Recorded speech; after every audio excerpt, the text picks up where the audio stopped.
And we get it rolling on the Krueg Show. Hope everybody's having a great day. Larry Krueger, joined by the coach. It's the Pig in a Pickle Krueg Show. Do I have the right brand up here? Hold on. Kill the band. It is August the 5th, 7-11 on the West Coast. That means it's 10-11 on the East Coast.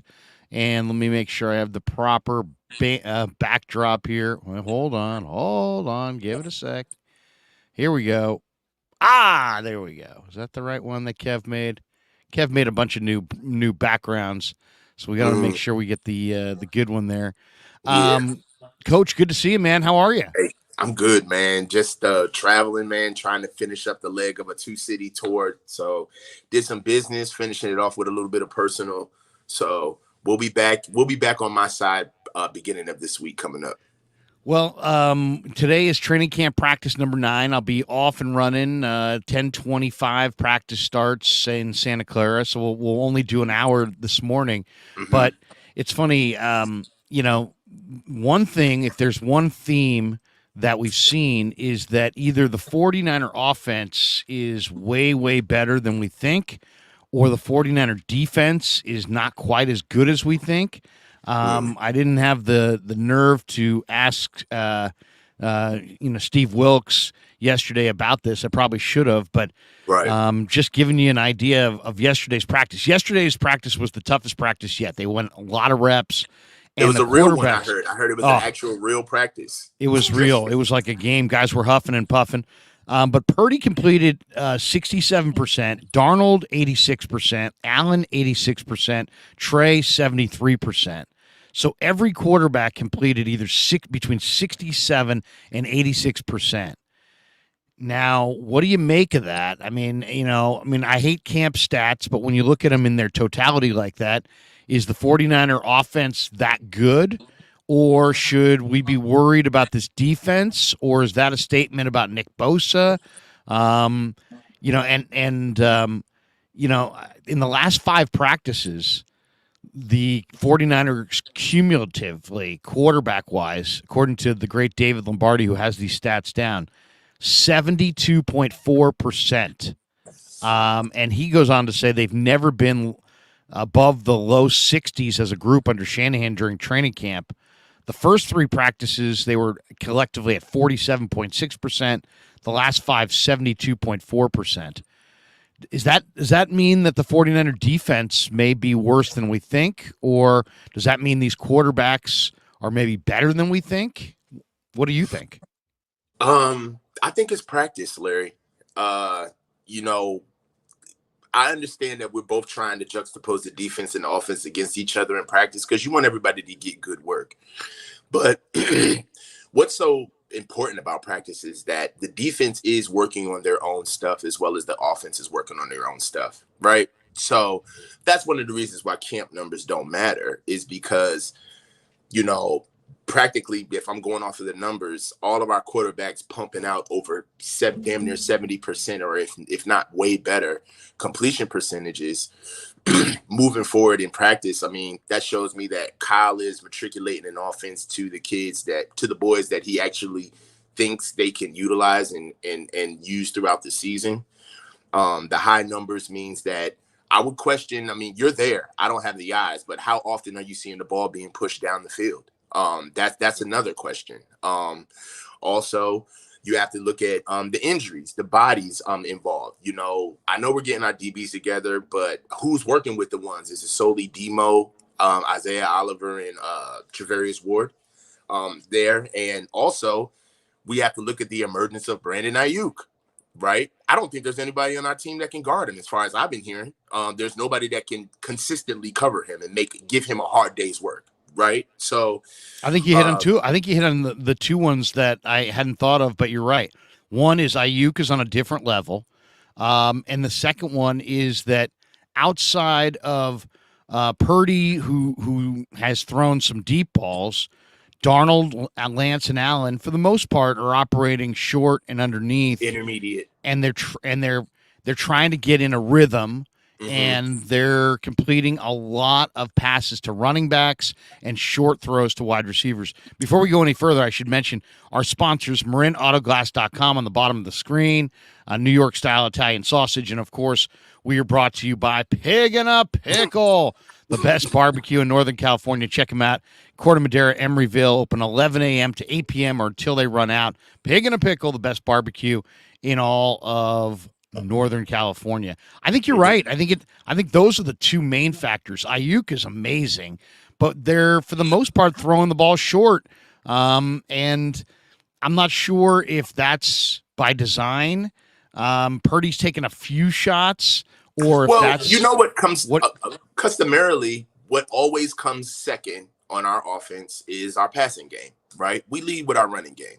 So if the boys are getting a lot of, how can we say, high percentage throws, right? If the boys are getting a lot of those, one might say that, number one, Kyle is trying to see how all of them matriculate a certain area of the defense. It's only been 8 days, right? So, that's another thing too, right? Bringing up numbers this close and this soon into this thing is you're going to get some wonky predictions, right? Because you just small don't sample have enough. size. Yeah, you don't have enough, right? So right now we could be seeing that the boys are putting up all of these great percentage numbers throughout camp, and then after our Vegas week, Kyle can say, all right, it's time to take the training wheels off this offense. Let's see who's going to push.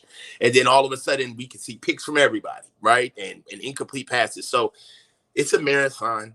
It's not a sprint, right? And understanding what we see day to day is going to keep giving us a bigger picture. It's going to keep shaping that narrative that we're looking for closer into week one, right? So from what I see thus far, it looks like Kyle is trying to get everybody ingratiated into the office on the same level, right?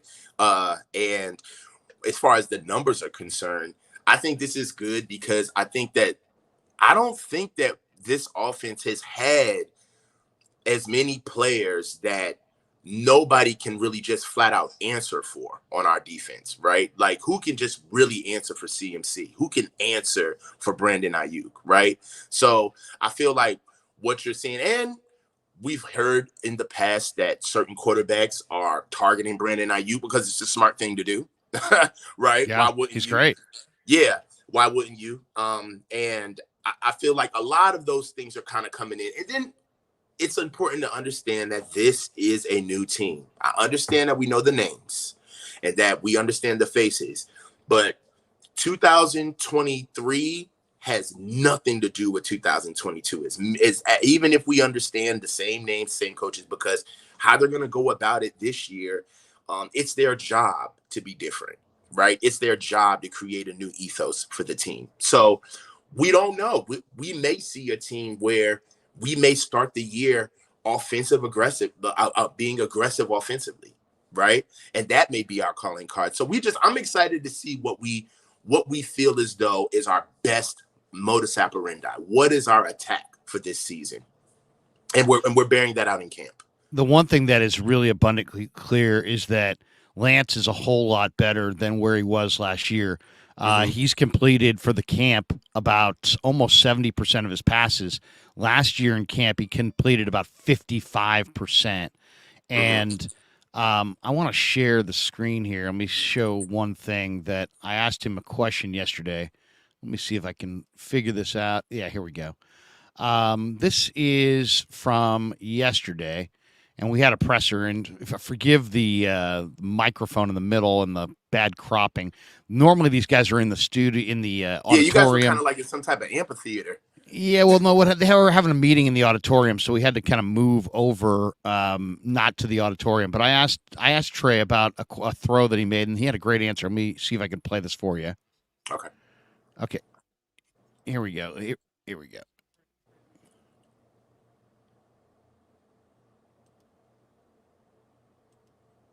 Went and threw that exact same route maybe 4, 5, 6 times.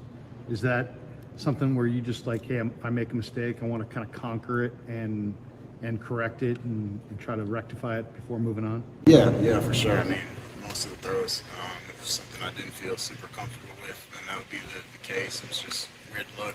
Felt like he didn't get his head around right away, and I should just let it go. I didn't trust it. So that's on me. So yeah, definitely just trying to continue to get better. We play that one more time. Trey, the other day, yeah. in practice, you missed a throw to Debo, and then I noticed after practice, it seemed like you went through that exact same route, maybe 4, 5, 6 times. Is that something where you just like, hey, if I make a mistake, I want to kind of conquer it and correct it and try to rectify it before moving on? Yeah, for sure. I mean, most of the throws, it was something I didn't feel super comfortable with, and that would be the case. It was just weird look. Felt like he didn't get his head around right away, and I should just let it go. I didn't trust it. So that's on me. So yeah, definitely just trying to continue to get better. Yeah, so that was and unfortunately, the audio wasn't great on that because we're outside of our studio. But basically, he had a throw the other day where he just had Debo off to the side and on the right side, and he airmailed him, and Debo didn't get a hand on it. And then the practice ends, everybody runs off the field, and Trey runs that same route, he didn't run the route. He had another receiver running in the route. He basically did that same play, and he did it, Coach, like 6 times, 7 times in a row.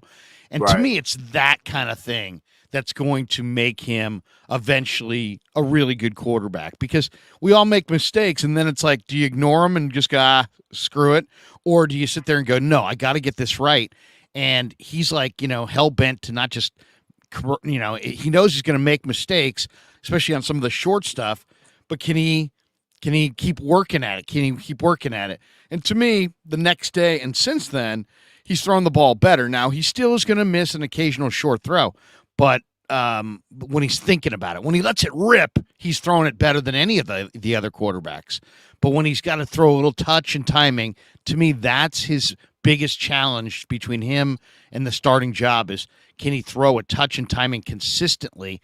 And when he's kind of crossing off these boxes and working at these things, that's, to me, a great indication of why he's going to get there. And I don't know if it's going to be in week 1, week 5, if it's going to be week 10, if it's going to be next year. I don't know, but he is going to get there in my estimation, and that's why he's going to get there. What'd you think of that cut from him? I know it was kind of hard to hear. No. I heard it perfectly, Larry. I'm encouraged. It's what you want to hear from a backup quarterback. It's what you want to see from a young backup quarterback trying to find his way in the league, right? So, Trey, all of the superlatives have been documented about Trey ad nauseum, but this is the type of stuff that we've been pining to hear about, right? The day-to-day work ethic. What are you bad at, and what are you getting better at, and what can we track from start to resolution, and what are the milestones in place that we can pick up? And this is a milestone, right? Trey, it's been documented that Trey has a hard time making the easy look easy, right? And also, let's just look at Trey from a backup quarterback perspective. If Brock's the starter, right? I tend to believe, being a Niners fan, that all 3 of these guys are going to end up playing, right? Possibly even Kyle Allen. We might snatch him off his lazy boy in February. Who knows, right? But what I'm saying is that when you do get a backup quarterback, most of the time, backup quarterbacks are coming into hostile situations, right? A la Brock Purdy, right? You're coming in the middle of the game most of the time. Sometimes you may be starting a week on short weeks' notice, or you maybe only get 1 week to get prepared. So this mentality, this trajectory that I'm seeing from Trey is what you want out of a backup. You want him to prepare like he's the starter, work on yourself, get better, right? And those are the things that Trey is going to have to keep ingratiating into his game in order to stay viable in the NFL as a professional quarterback. The draft status thing is over, and I like the fact that you can see that he's moving through as a pro, right? He's actually working on his game. So, to get back to the backup scenario, if Trey comes into a game in a backup situation, we know that some of the first thing that Kyle's going to do is start throwing all of that dink, dunk, make the easy look easy, getting them ingratiated and warming them up. If Trey can't make that stuff look routine, right? Styles make fights. This isn't an offense that's going to be shaped to his skill set. This is an offense that's already shaped, right? So with that being said, if Trey can't get over those hurdles in this offense, he's always going to struggle in this offense. He's always going to be critiqued in this offense, right?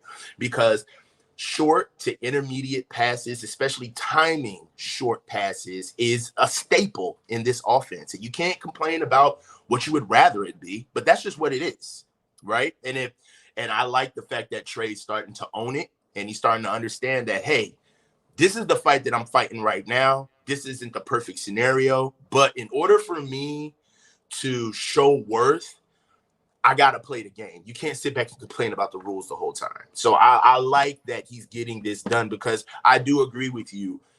Trey Lance in San Francisco is a completely different quarterback if he can make those routine throws like it's nothing, right? If he can make those short to intermediate throws on time.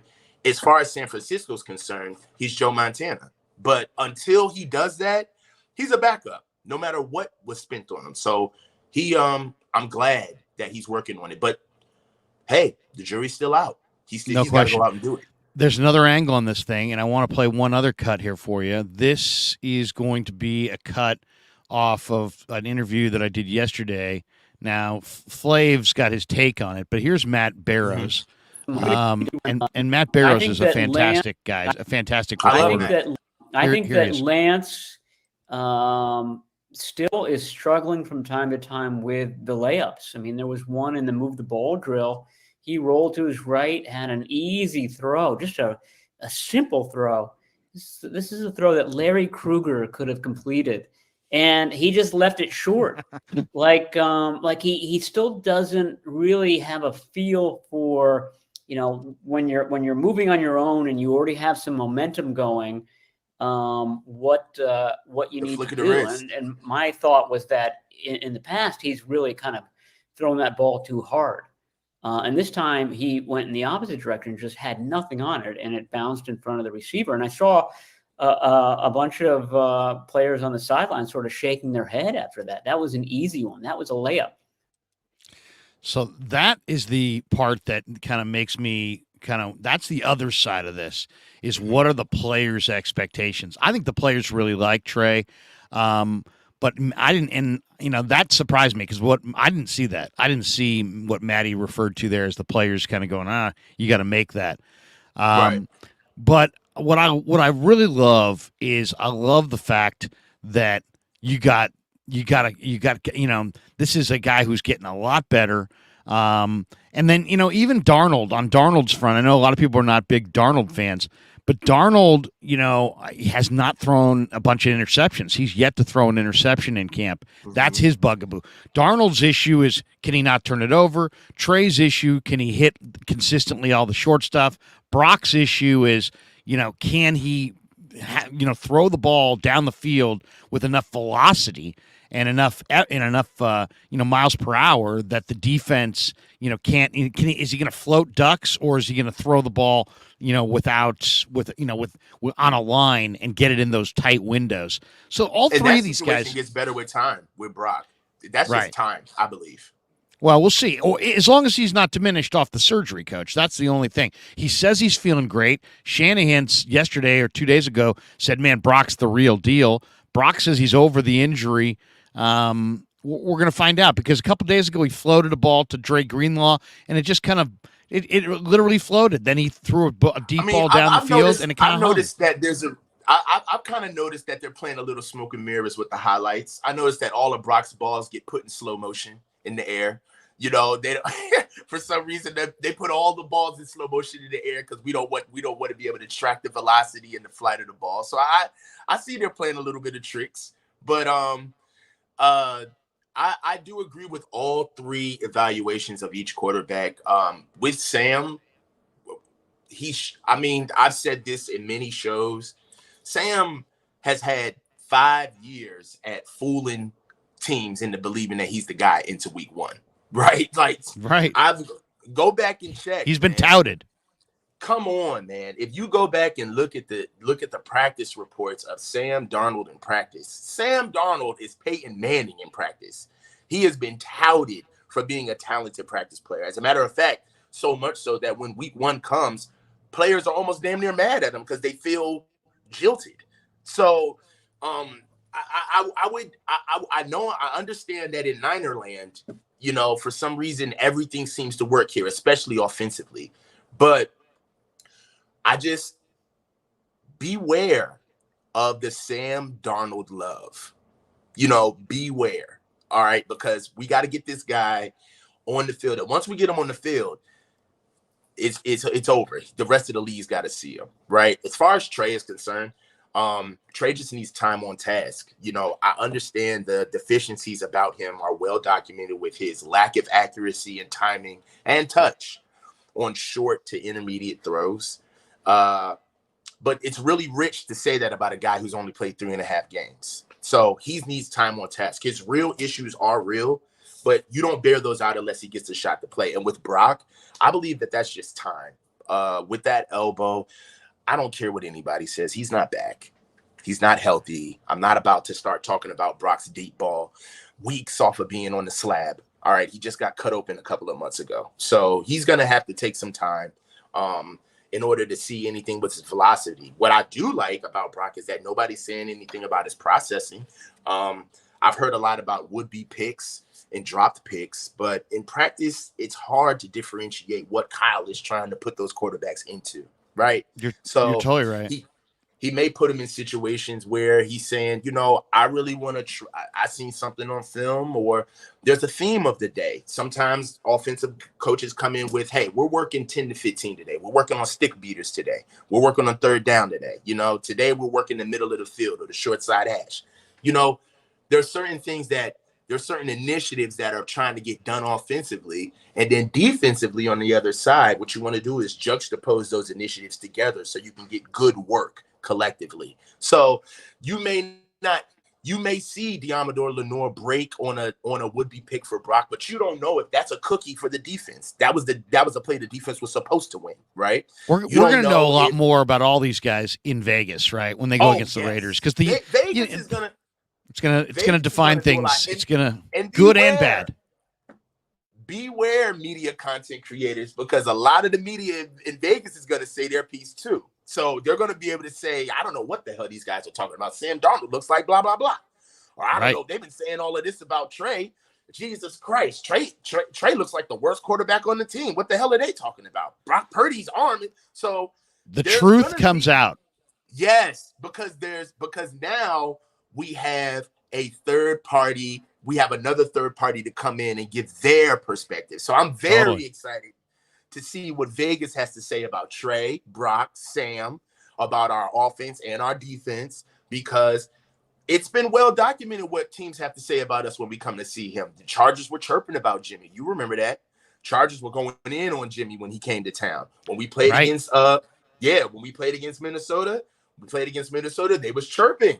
They were chirping about what we had and what they thought about our team. So I'm very excited to see what Las Vegas is going to say about us, because you know what?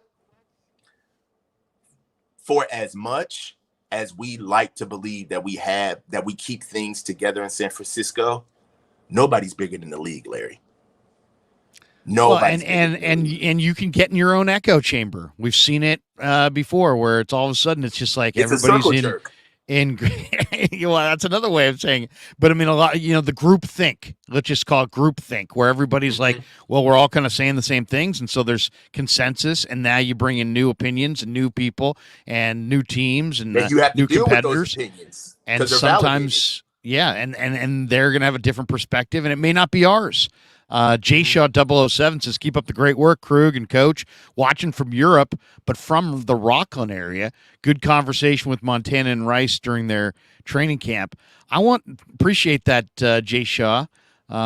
We appreciate the comment, and thanks for watching from Europe. I like the dedication. I don't normally share the screen this much, but I got one more that I want to play you that I think is pretty damn good. Go. This is from yesterday, and it's Sam Darnold. And I asked Sam Darnold a question, because Sam Darnold, as I said, is playing really well. He's not turning it over, and yet he has 100 turnovers as a pro. And so I asked him the question. The difference is, well, here, I'll play it for you right here. Hold on. Yeah. Here we go. Sam, how does the mindset of a quarterback change in a practice situation when you know you're not going to take a hit, as opposed to a game situation where Beautiful you question. most likely are going to take a hit? Yeah, I mean that's the difference. It's understanding kind of the protection and when it breaks down. I think in practice, obviously, you want to be able to sit in the pocket and make throws and go through your reads. But in the game, instincts, at certain times got to take over. And like in practice, you can go from your first read to your second read to your third and make the throw. Whereas in games, more often you might feel a rush, or especially coming off the left side, you might feel something and it might make you flush. So that's something that we always got to continue to work on in quarterback drills. To continue to feel the pocket and have smaller movements in the pocket rather than forcing our way out of it. Yeah. I thought that was particularly interesting, Coach, just from the standpoint of this guy looks good in practice, but can he carry that forward, into the games? And I mean, and we don't know. He said it. He said, when you're in practice, you're afforded to go through your first, second, and third read, right? The very first thing he said to you were replying was, "That's the difference." Right. So as soon as he said that, I wanted to say, yeah, no shit, Sam. That's what we just asked you. Right. You know what I'm saying? But that is, I feel like the devil is in the details. He's letting you know the difference between what his thought process is in practice versus what his thought process is going through a game, right? Just at least the feel. And the feel that he's giving off is that in practice, I'm afforded to actually matriculate the offense, go through my first through third read if needed, and deliver the ball amicably, right? However, when the game comes, he literally said instinct takes over, right? And we've seen this man's instincts, right? So my thing is that I wish he would have said something like my biggest feat right now in this stage of my career is to carry over what I do in practice into the games, and that's what I'm working on. Or, almost to the point where I have found my issue and this is what I'm working on. That's not what that answer sounded like. That answer sounded to me like, well, yeah, we're just gonna have to figure it out. Of course I'm looking good in practice, but once I get to the game, I'll tell you when I find out. You know what I'm saying? So Sam is a talent. I don't want to poo-poo what he has done as an athlete and what he could potentially do for us. I mean, who knows? We'll be strapped to our seats weeks from now. We could be possibly forced to be rooting for Sam. So I'm not going to sit here and say that he's not the genuine article, but I will say it's concerning. Well, it's basically like, yeah, almost like saying that's why practice doesn't matter. Exactly. That's why practice stats don't really matter. It's like we can read stats and this kind of thing, but ultimately what he's saying is it's a whole new ball game when guys can hit you. And T-Dub makes a good point. It just seems like Kyle's offense, sometimes he favors the quarterback who gets the ball out fastest, and Sam has been doing that so far. And that maybe is what the Niners weapons coach allow for, is they allow for a guy like Darnold to, instead of holding the ball, he can get it out to McCaffrey. He can get it out to Debo short. A lot of the routes are intermediate routes. Boom, Debo. You hit that back foot, the ball comes out. And it's maybe in this offense he can find a rhythm that he couldn't find in New York. Also, maybe let's go back. What are we going back? 2 years. Let's go back 2 years, okay? 2 years in this office, Mike McGlinchey went down, and he was and Mike Compton came in for him. Remember that? Yeah. When Compton came in, and what was the caveat for Tom Compton, not Mike Compton, Tom Compton coming into the lineup? What did Kyle start doing with the offense?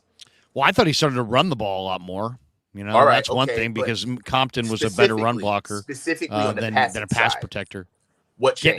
Getting it out quick. Getting it out. Jimmy got that ball out so quick when Tom was in at right tackle that you didn't have a chance to get to him. He got that ball out so quick. It was to the point where Tom Compton was such. because Tom Compton actually is he's a very serviceable run blocker, right? For what he is. He's a very good run blocker. And I feel as though that with the play action, with the quick game, the screens that we would run behind Tom Compton, getting him out in space, those are a lot of the things that I can see Kyle kind of incorporating for a Colton McKivitz, and a younger Burford on the right side. I mean, if you're going to have the offense move the ball through the air, the first thing you got to do in football is you got to block it. If you can't block it, it don't work, right? So right now, I would say, and this is a small sample size. It's only we're dealing with day 9 of camp, but if we're going to have the conversation, one could say that the short throws and the high percentages from the quarterbacks are, one, to build confidence in a very young and malleable quarterback room. 2, to get the ball out and make sure that we understand who can operate the offense for the biggest bulk of the offense, right? Because that is the bulk of the offense, the short to intermediate throws. And 3 is to kind of be a little bit of a wet nurse for our offensive line. Kind of give our offensive line some confidence along the way, so they don't have to be in just straight drop back positions and always blocking for what would be a young quarterback. Even Sam's our most veteran laden quarterback, but he is young, right? He is young. So I feel like those 3 things could kind of be an answer for why the quarterbacks have such a high clip. The ball is being matriculated in an intermediate and short fashion, and the fact that our offensive line is trying to bring in a very important piece on the right side in Colton McKivitz. This one from Cosmos is Krueger. The 49ers off today? No, they are on today. I'll be going down there for practice at 10:20. We'll do a pre-practice breakdown. I'll give you some practice film. We'll do a practice rehash afterwards, but coaches on the road, so we wanted to get this rolling early. And my wife loves this because she likes me getting up and out of the rack as early as possible. So this guy got me going rolling this morning. Deshaun DeVoe says, "Come on, Larry, I'm hearing that Purdy is getting sacked a lot. Also, Trey is the one that pushed the ball down the field the most. I think Trey is throwing the best down the field ball. But as far as volume of it, I think Purdy's taking more shots down the field. And as far as the sacks, you know what, Coach? This is the hardest thing to evaluate in these drills. It's like they sack the quarterback, but then the quarterback keeps running. They tag off on the running back, but the running back keeps running. And you got all kinds of and you got all kinds of bodies in between you, and it's really difficult to see who's being sacked. It's all an interpretation. There have been plays in like the move the ball drill where here comes the D lineman and then it could be a sack, but then the ball gets thrown and some of the people are saying that's a sack and other people are saying no, that's a pass, and then sure enough they're moving the ball down the field as if it was a pass, like not a sack. The dirtiest one that Kyle did was there was a play where it was a 3rd down pass play from Purdy to Ayuk. And it was in the move the ball drill, right? I'm standing on the defensive, right behind some of the defensive players, and Ayuk drops it, but it was a perfect dime right there, and it just hit off his hands, and the defense is all celebrating like they're getting off the field, and then Kyle said, "Nope, 1st down, we're calling that a catch," and the drive continues. And I think he did it just because he wanted to get a look at a long field goal 2 plays later from Zane Gonzalez. But the defensive guys were like, "Hey, man, we're getting off the field." I mean, the competition's real in practice. Right. We got this one too. I have a little bit of a solution, if you will, for that the sack situation. What do you got? All of that dies when we go to Las Vegas, right? Because there ain't nobody in Vegas gonna be giving us no would-be sack and just saying play through. Nah, It's gonna be that's a sack. Call that shit. Push them back. Right. So they want to get their work too. So I understand that it's hard for us to differentiate. And that is true. I mean, one thing that I will say that none of us will be able to answer until preseason, at least, is the confidence level of these quarterbacks being able to move through this offense without protection, knowing that they can get hit, knowing that they can get smacked on. So that I mean, you could take all of training camp right? 100% of training camp. And everything, all of the information that we get in training camp will still only amount to 50% because the other 50 is, can he do it on the field? Right. So I'm in the mode where I don't even evaluate hardly anything from the practices because they are practices. I mean, we do as they go, and I've been evaluating it every day. But the games, even though they're preseason games, they matter. They matter. The games matter, and these head-to-head practices against the Raiders matter. I would say I don't know if a practice matters like a level of a 2, then a game is a level of an 8. And a regular season game, of course, is the full boat. It all matters, immensely. But to me, I put a lot more credence in the games. Why? Because some guys are just game players. You can't be a great practice player and not a good game player, but you can be a great game player and not a great practice player, and survive. So, like, you have to do it in the games. It's kind of like Senior Bowl week. People say, well, you look good in the practices. Okay. But who looks good on Saturday in the Senior Bowl? And to me, that always carries more credence than, hey, Tuesday looked pretty good in the reps. Okay, that tells me he can do it. But the guys who do it in the game, I put that on a different level, a much higher level.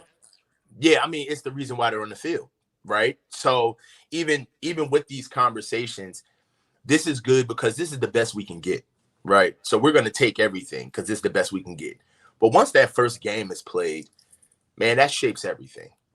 That shapes everything. Like once you see that first preseason game and you get a chance to see our guys out in the wild playing against other pros who get paid the way they do, then that changes the complete complexity of the situation, right? Yep. So we got to be forewarned about how much weight we put on each day of practice because there's a much higher litmus test that's right around the corner. So why don't we just wait for that, right? So the day-to-day stuff is just us watching their preparation to that point. But really, I want to see the boys in live action. I mean, practice is cool, but, they're just beating up on each other. And they would even tell you that they're excited about Vegas coming because they may even get tired of seeing each other's faces, right? The game is to be played against people who you don't know what they're going to do. So I'm excited for the games, man. Oh, I can't wait. And also, doing a phenomenal job. The whole league sees the games. The games. Zach Wilson looked better in the Hall of Fame game than he looked last year, and the league noticed. I thought the UCLA kid looked fantastic. Dorian Thompson-Robinson. In his first go as the backup to Deshaun Watson in Cleveland. The whole league saw that. He's now. I caught that game. Yeah, I mean, that was good to see. So when these games really do matter. Glass Half Full guy says, do you guys feel this season the 49ers will start out the season fast compared to previous seasons? I've already made the prediction, Coach. I think the Niners are going to take the Steelers apart in week 1. Now, the reason for it is simply because I think the matchups really favor the 49ers. Now, if Nick Bosa's back, Nick Bosa in that game against the Steelers is going to get Broderick Jones, who's going to be making his first NFL start at left tackle. I think that's advantage 49ers. And then I know the Niners tackles are going to have to be able to block TJ Watt for sure and Alex Highsmith. And that's not going to be easy for McKivitz and for Trent. But I love the advantage of the Niner receivers going up against Joey Porter Jr., who I love as a player, but it's his first NFL game. And I'm not a big fan of Levi Wallace. And I think Patrick Peterson's long in the tooth. I like the Niner weapons to be able to get open against the Steelers. I think I know Mike Tomlin's great in week 1. I know the Steelers are historically great in week 1, but I get this feeling that the 49ers, because of how poorly they have played in week 1 last year against Chicago and in past years, and knowing how important it is to have that NFC Championship game in Levi's instead of in Philly, I think the Niners are going to come into the season a lot sharper than they did a year ago. What do you expect to see week 1? I know it's a ways off, and we haven't even seen the preseason yet, but do you have a quick thought on Niners-Steelers? Yeah, Steelers O-line is trash. Just full stop. They're not good. So because of that, I feel like we should win the game. We should be able to control the line of scrimmage and win the game. It's the first game of the season. It's going to be as vanilla as it gets as far as defenses are concerned. And I feel as though that we should win. And also, to piggyback on what you brought up, we're notoriously known to start slow.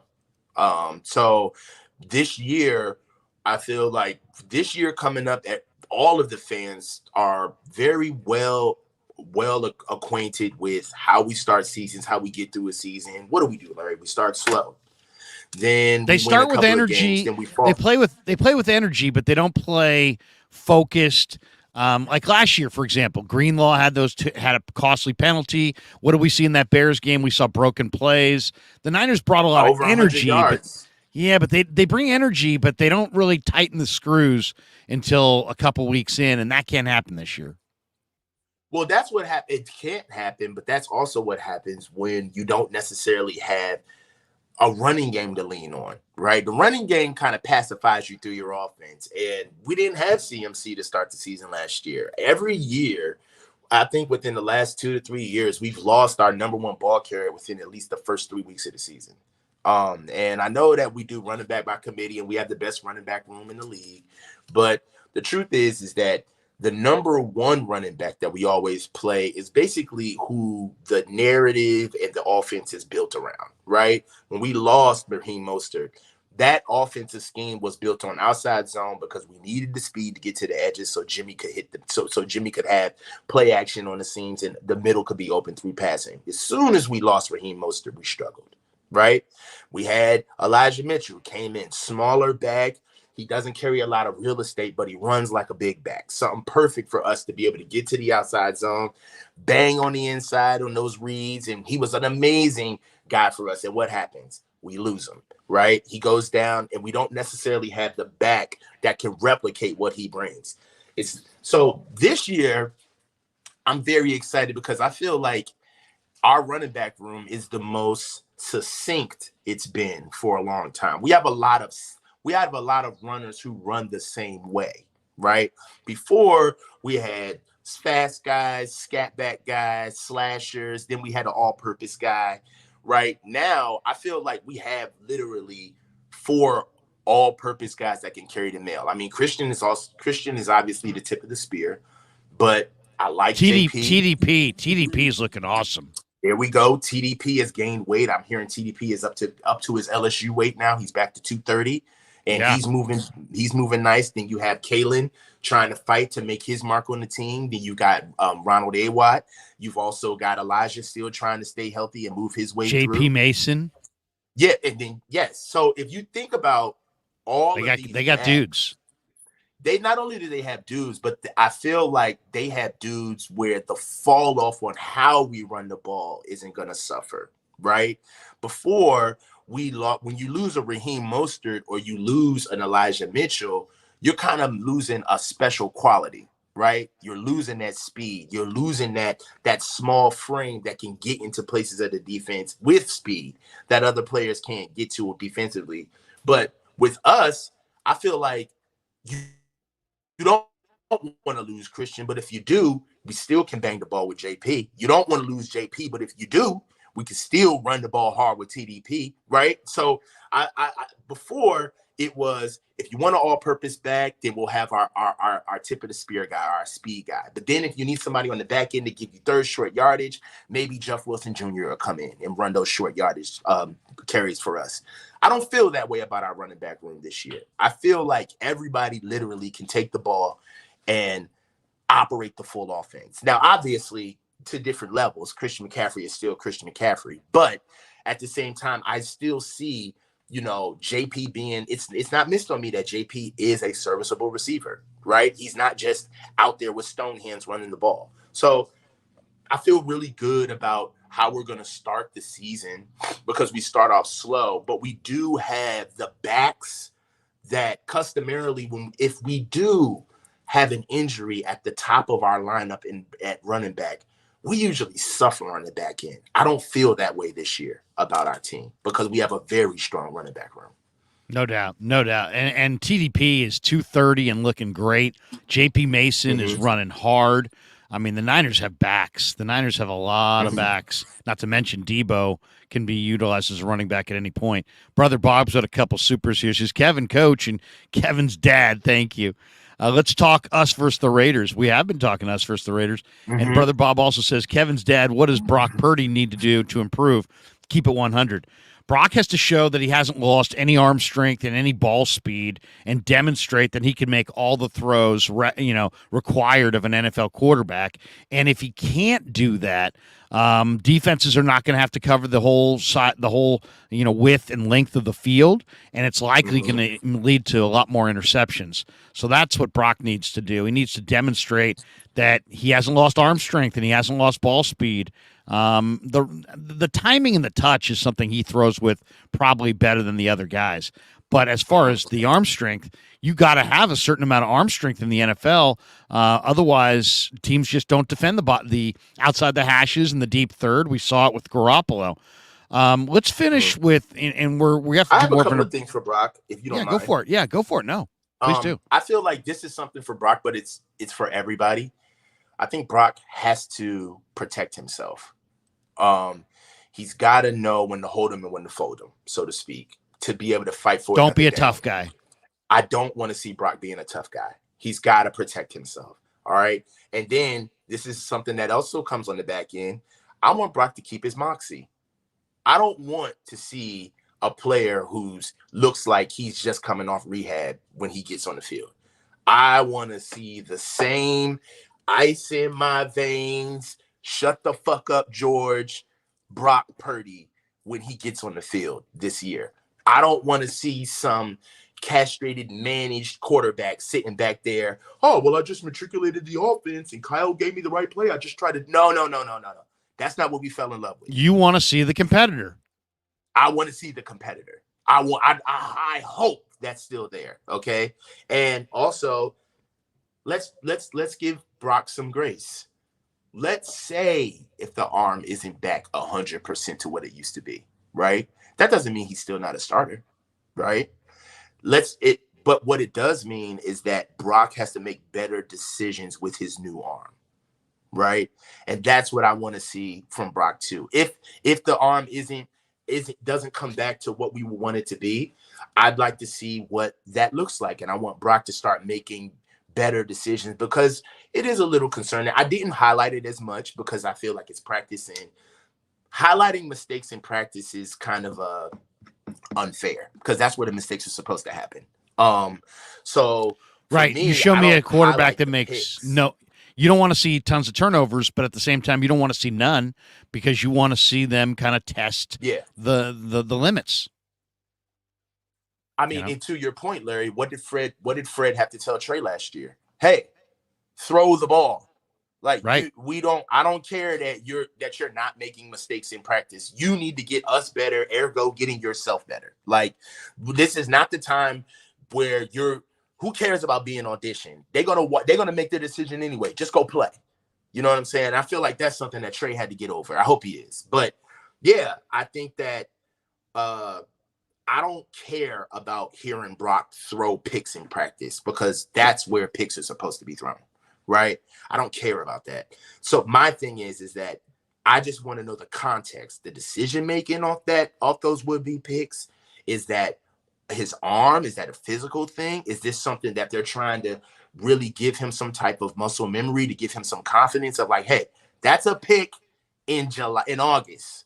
But that's going to be there in September. Just keep throwing that motherfucker. You know what I'm saying? So there's coaching. There's a whole different side of coaching to what you want to get out of your guy and what process you put him through to get there. And reporting good or bad along the way as a spectator, it's not fair. It's not fair. Last topic before we go, we'll do, I've got to cut it off short because I got to get to practice. But 49ers have made some moves here. I did an interview with Chris Kasarik, and it was like 20 minutes long, and there were some other reporters who jumped in. I got the first 3 or 4 questions in. One of the questions I asked him was, I said, man, your D-line is different this year than last year. Last year, you had Ebukam and Amenahue and Jordan Willis. By the way, Amenahue got suspended for 6 games yesterday. I saw that. And they decided to Detrimental. they decided to move away from those defensive end depth and give all that money to Hargrave. So now their ones, when Bosa's in there, are going to be nails. You got Bosa and Drake on the outside. You got Hargrave and Armstead on the inside, and their ones are spectacular. But the depth and the quality of the depth is not there. I still like, Kinlaw's been absolutely fantastic so far. We'll see if it can continue. Kevin Givens, Kalia Davis, T.Y. McGill, Marlon Davidson, Spencer Wagee inside. They've got good depth inside, but the depth outside isn't there. Robert Beal Jr. hasn't practiced the last week. Kerry Hyder's a little long in the tooth. He's more of a, kind of a try-hard guy at this point.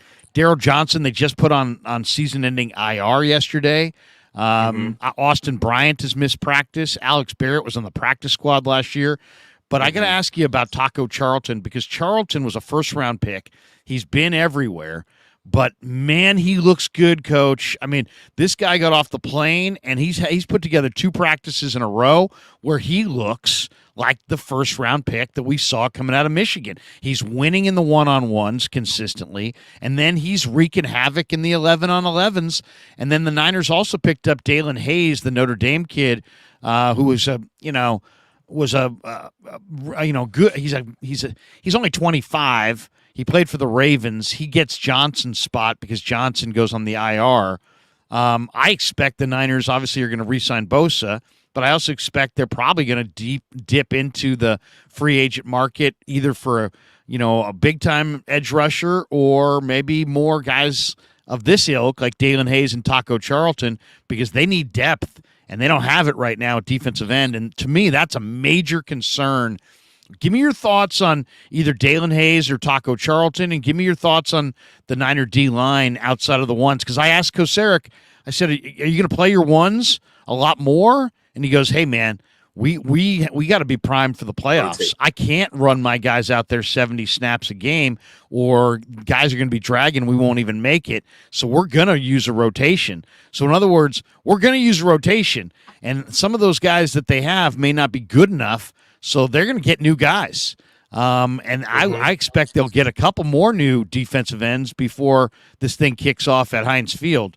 Give me your thoughts on the Niner defensive line. They're better. The ones are better, but the 2s and 3s are undoubtedly worse. Right. So, again, remember we talked about earlier in the show, this is a different team, right? Every year is a different team. And it's important to point out the differences in your new team. And our difference almost for the past 3 years is that we have a new defensive coordinator, right? And each time our defensive coordinator comes in, they bring something different, right? So I feel like the caveat for, I do agree with you that we do not have as much customary depth as we're used to, right?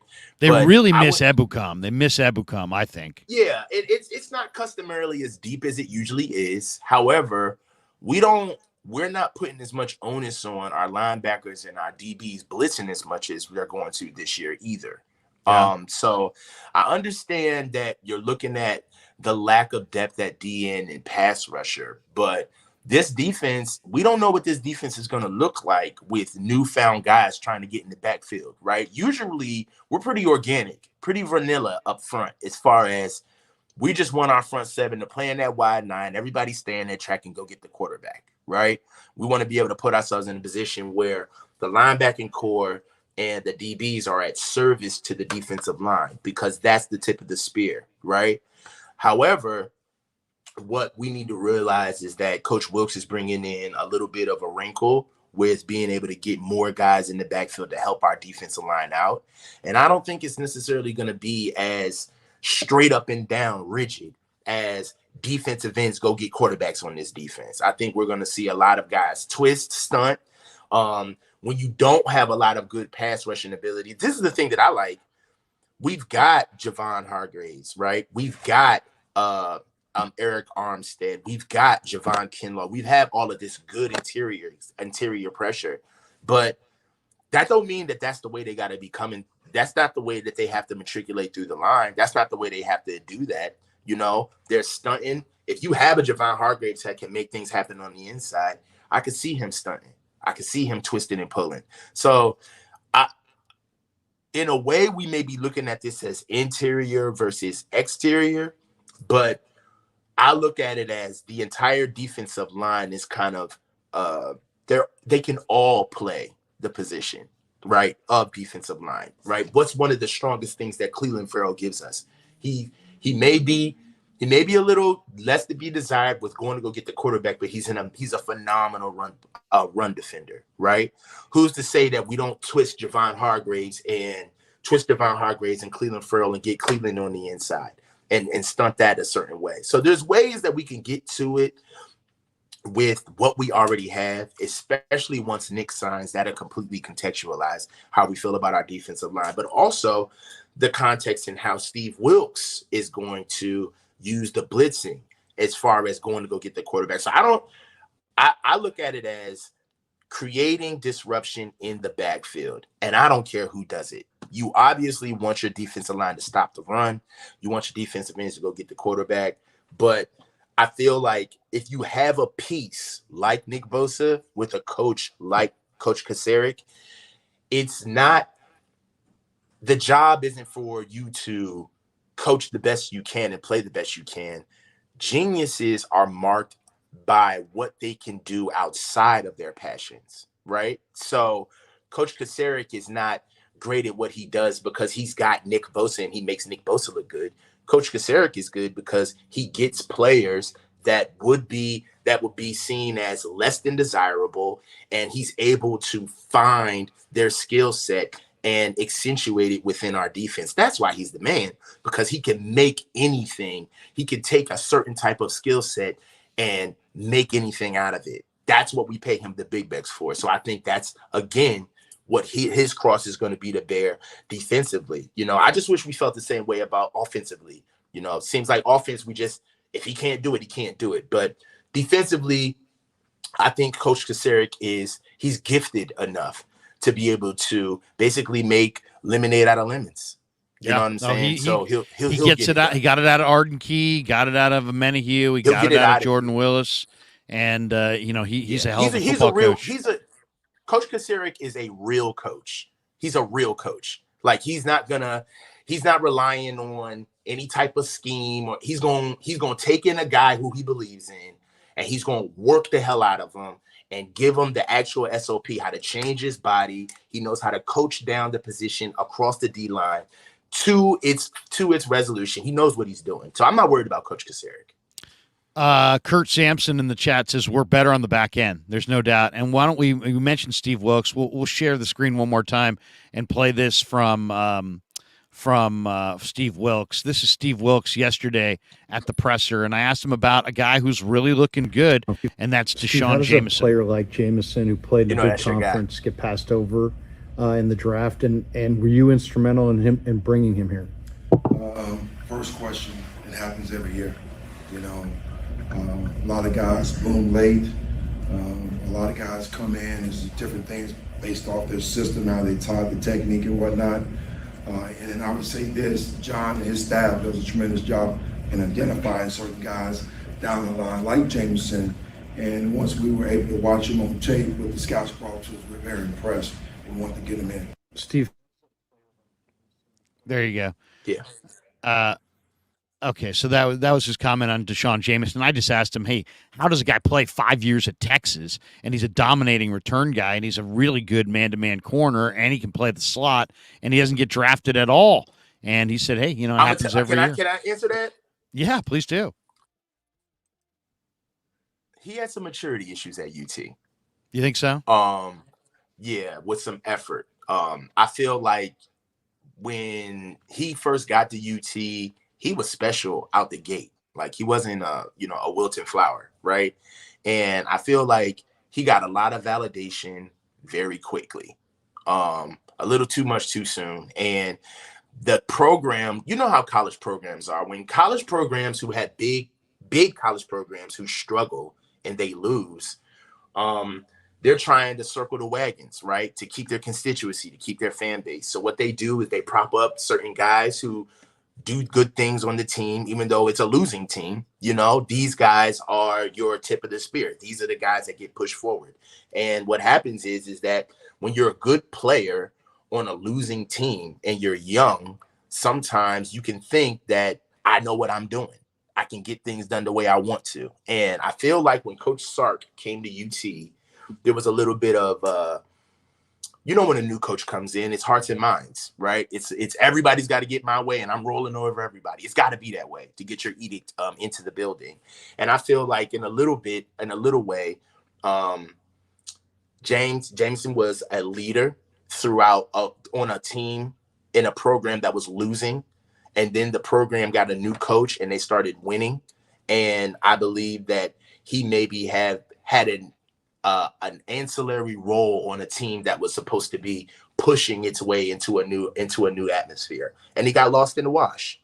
Right. And it happens all the time. Like, yeah. I mean, and other teams' loss is the Niners' gain. I mean, they've done a great job after the draft. To me, Jameson and Womack are going to really be key players on the back end for the Niners. How do you like Samuel Womack so far? Why it's been incredible. Talk about him a lot. He's been incredible. Well, he's not running with the ones, so everybody's thinking, what is he? But he's real. He's real. He's wearing number 0. He's playing fast.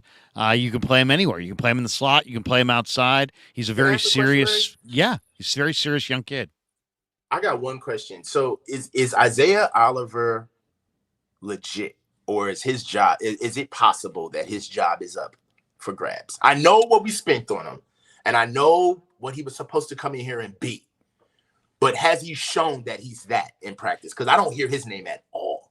No, he's more of a coverage player. His pass coverage is tight, and he's very consistent in pass coverage. He's not going to be the physical run defender that Jimmy Ward was or K'Wan Williams was. He's just not that kind of a player. But as far as in a league where you're in your sub package 78% of the time, this guy's going to be an upgrade as far as pass coverage.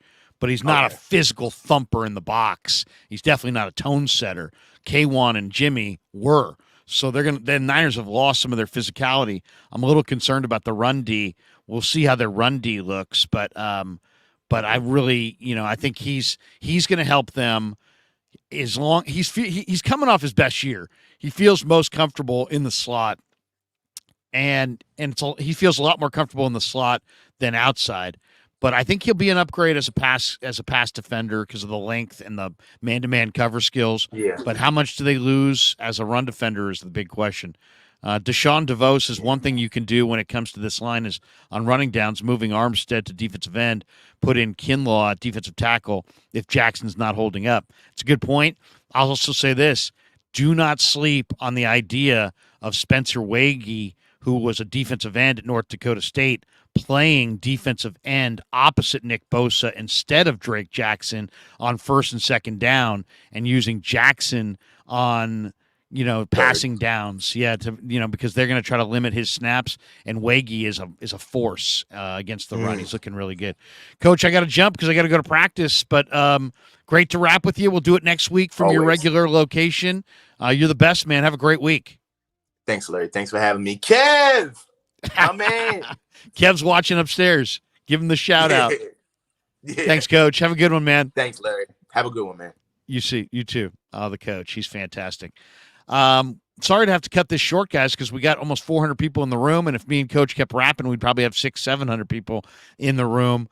And I would love to talk Niner ball with you all morning, but I'm off to practice. So let me do this. Let me run one spot here for our title sponsor, Pig and a Pickle. Pig and a Pickle, the best barbecue in Northern California. And then I'll come back with a final thought, and then we're off to camp on this beautiful Saturday in Northern California, and you're listening to The Krueg Show and watching.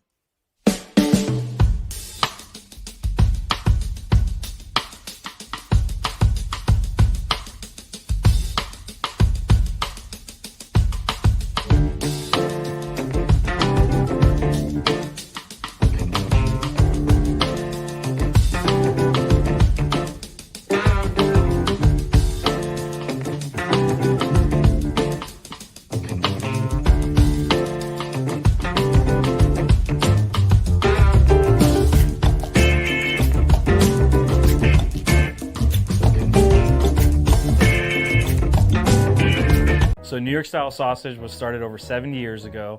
We are the largest producer of fresh Italian sausage on the West Coast. What makes our sausage in New York style is really the recipe came from back east, from New York, from Connecticut. If you look at all of our labels, there's maximum 4 or 5 ingredients, which we're really proud of. There's no preservatives, no MSG, fresh in, fresh out. The pork comes in fresh, goes out fresh. There's never any freezing throughout the process. We've always used fine quality cuts. We're never gonna deter from that. It's one of the reasons why our sausage is so good. I guarantee you put our sausage up against anybody else's from a flavor standpoint, no one will beat it, hands down. And do yourself a favor and do me a favor. Go buy a package of the New York style Italian sausage. Guaranteed you will love it, guaranteed.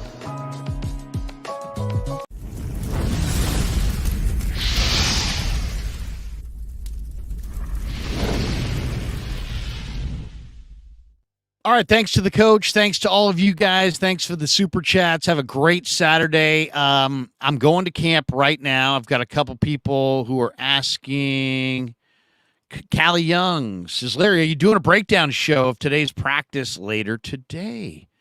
Very good chance you're going to see a breakdown. You'll definitely do some breakdown videos, and hopefully we'll do a breakdown show as well. Maybe I'll take some calls tonight. How about that? I'll do a breakdown show tonight when I get back, and we'll take some calls later today. So I'm looking forward to that. We had a great stream last night, great streaming with the coach this morning, and time for me to hit the road and hit practice. Hopefully there won't be too much traffic on that 680. Have a great day, everybody. Peace. Yeah, never met a man I've been scared of. Careful, you gon' get exactly what you asked for. Here for whatever you bring me, getting handled. I answer to no one, I don't need to hassle. Yeah.